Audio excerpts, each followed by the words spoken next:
Alright, so let's discuss the next question. Consider the following statements. Qualified institutional investors include mutual funds, pension funds, and foreign portfolio investors. Anchor investors must invest at least 10 crore. Retail investors can invest more than 1 crore in initial public offerings, IPOs.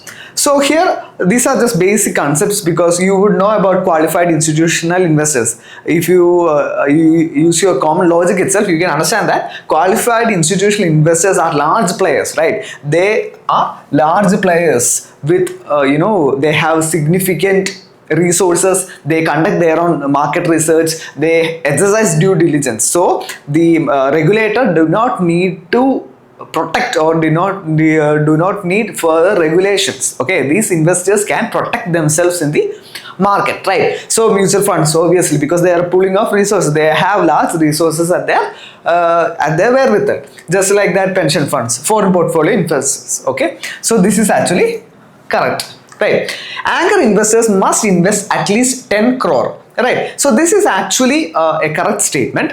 And anchor investors, okay, anchor investors, if you use logic as well, the word anchor is here, right? So essentially what they do is they ensure confidence in the initial public offering process, in the IPO process. So large anchor investors, whenever they invest in the IPO, it actually means that that IPO has good fundamentals, right? The company that the IPO is being subscribed for is a good company, right? So anchor investors exist to provide market confidence. Okay, it inspires confidence for other investors to take part in the process, right? So this is actually correct. This is a factual one, at least 10 crore, but it is actually correct, right? And in fact, anchor investors have a lock-in period, right? So say they invest 20 crore, okay, half of that, okay, 10 crore is locked in for about 30 days.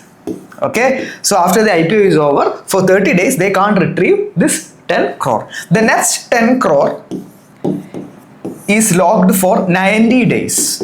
Okay, the next 10 crore can be exited. Okay, can be those shares worth that amount can only be sold after 90 days. So remember the lock-in period. First half of the investment, 30-day lock-in period. The next half have a 90-day lock-in period. They have to be locked in for 90 days. They have to be locked in for 30 days. That's the concept. So this is also correct. Now, retail investors can invest more than 1 crore in IPOs. Right. So this is actually wrong. Okay. One thing is, if you have specific factual knowledge, you can eliminate it, or you can understand. Just think logically. Retail investors like you, me, right? Small players like us. Do you think 1 crore would be like 1 crore for such kind of investors a huge amount, right? So there is a mismatch. There is a mismatch between retail investing and 1 crore. In fact, it is actually 2 lakhs.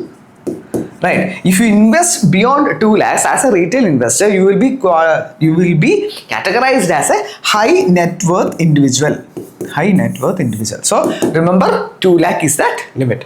Okay, 1 crore is actually factually wrong. Also, you can use logic to solve that. Right? So if you can eliminate 3, you can actually reach option A, 1 and 2 only. So I hope this question is clear. Okay.